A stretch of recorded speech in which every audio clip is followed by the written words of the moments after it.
Oo. Paano po ba mag-set ng personal goals? Paano po kayo nagsiset ng personal goals nyo?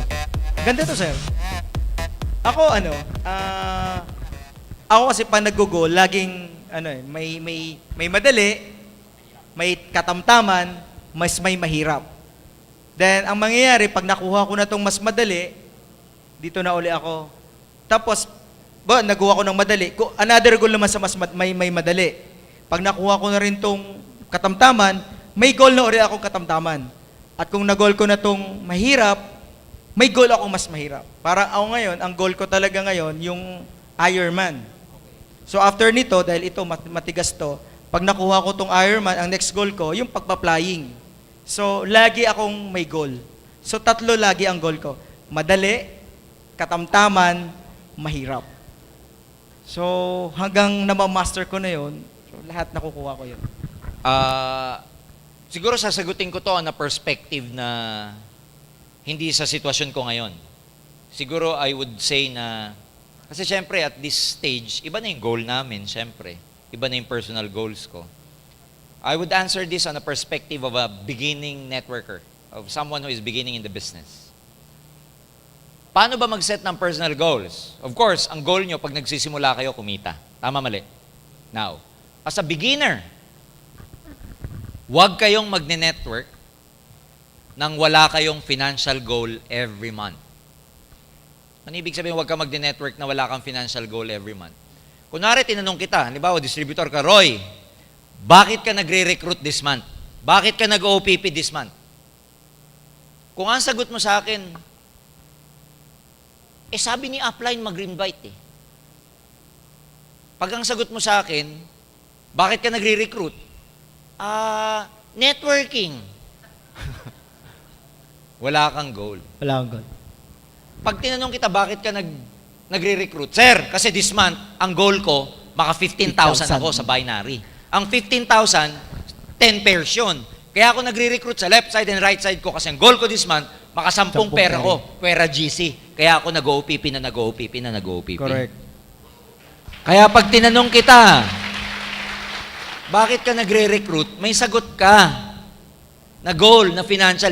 Yung pagre-recruit mo, yung mga ginagawa mo na activity, dapat nakarelate to sa goals mo. Correct. Huwag kang may activity na hindi mo alam, ba't mo ginagawa? Pag ang sagot mo, Sir, ba't nagre-recruit ako? Bakit? Para yumaman, sir. Ang layo nun. Layo. Sir, ba't ka nagre-recruit? Para magka-network, sir. Ang layo nun. Layo. Sa goal setting, ang tawag doon, that's too vague. Masyadong malabo. Masyadong malaki na malabo. Kailangan sa goal, hindi ka general. Ano ka dapat? Specific. Amount. Ganyan ako mag-set ng goal. Magkano ang amount ng gusto mo ngayon para trabahuhin mo siya? Kasi, tignan mo, kunwari goal mo, 15,000, that's 10 pairs.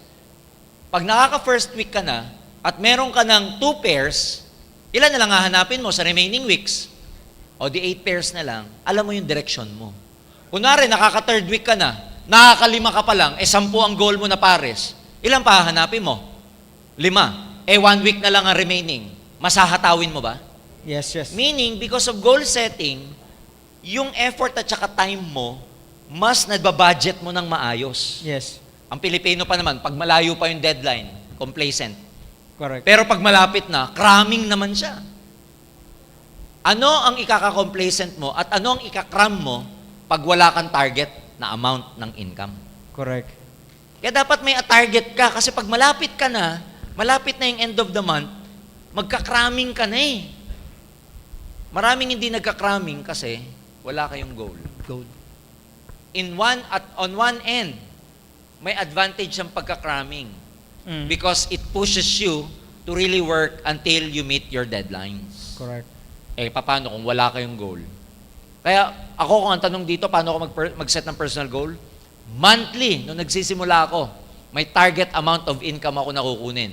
Pag alam mo kasi yung target amount of income, madedefine mo na kung anong mga activity ang gagawin mo. Second, alam mo na ngayon yung mga activity na hindi productive sa monthly goal mo, hindi mo muna gagawin. Hindi ka muna manunod ng sine. Correct. Wala mo ng date.